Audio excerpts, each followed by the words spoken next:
are being invested. But then how can counties then leverage so that then it is not a whole national government secluded type of investment, but it also trickles down to even counties like yourself?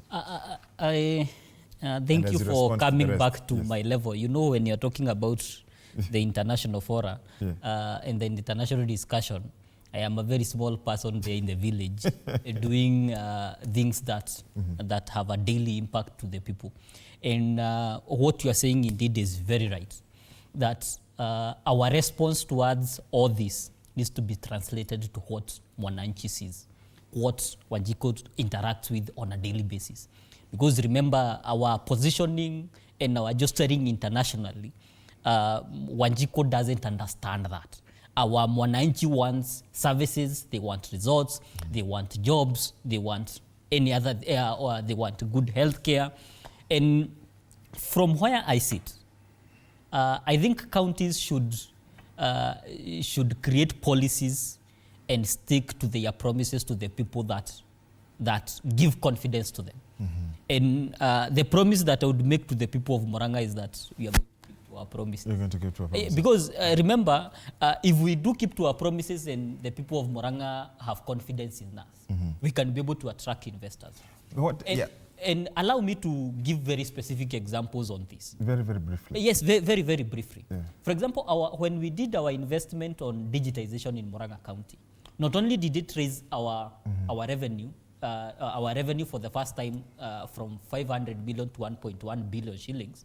But it also gave us opportunity to have other investors, international investors. For example, we got investors, partners on HealthX in terms of telemedicine. Right now in Murang'a, we have 36 health facilities that we have partners both from the county and other international investors on telemedicine. Allow me to interject on that one. There is this story of there is an investor or someone who will be able to benefit with billions from the SHA. I'm sure you've seen that report, especially from the counties. What do you make about all that? What is happening about these medical facilities and medical equipment about that? And I was coming to that. Yes. I was coming to that because remember this is investment.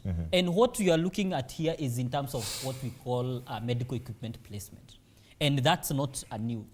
What we have with the national government is that they want to negotiate a contract with someone within the private sector who is going to invest in the private in the public facilities. They get a share of revenue of what, for example, an X-ray machine is placed in this hospital.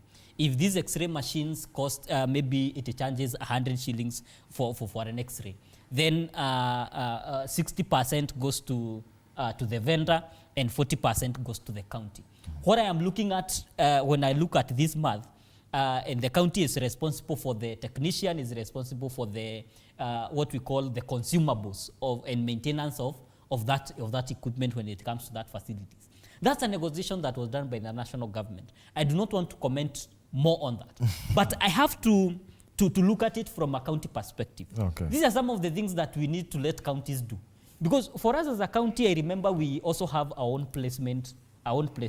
For us, we were not only able to negotiate 50-50 share of revenue with the private vendor, but also the private vendor was responsible for maintaining the equipment and also responsible for the consumable of that equipment. Because we are providing the facility, we are providing the clients, and we are also providing the electricity, we are providing the facility, and all the other things that goes along with it. And this is the question that now we are saying, that if we can be able to get to this point, to let the devolved functions remain at the counties, do not take this function to the national level, because all we are doing is bringing together a function that should be the county is doing. And this is why we are saying in Murang'a County, we want such services at the heart of the village. Okay. And this is why we have 36 telemedicine sites. Serving, right now we are having 15,000 people registered on telemedicine.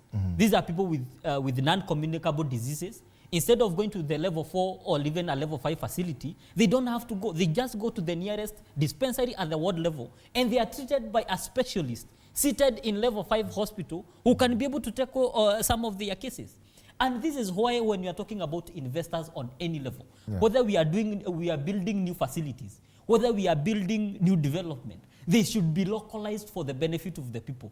And that's why I'm saying, if we can be able to pivot on what is going internationally for purpose of investment, we need to keep our promises. Let's get to the closing remarks. Let's dismiss. Yeah, I really like Stephen, the way he's articulating issues. Man, it's been about Murang'a, and in my view, he's done a very good job. But talking about the foreign policy, you remember PCS Musalia Mudavadi saying that the foreign policy will no longer be foreign to Kenyans. Yes. And it has gone through stakeholders validation. I recall he had a session with members of the National Assembly, Senate.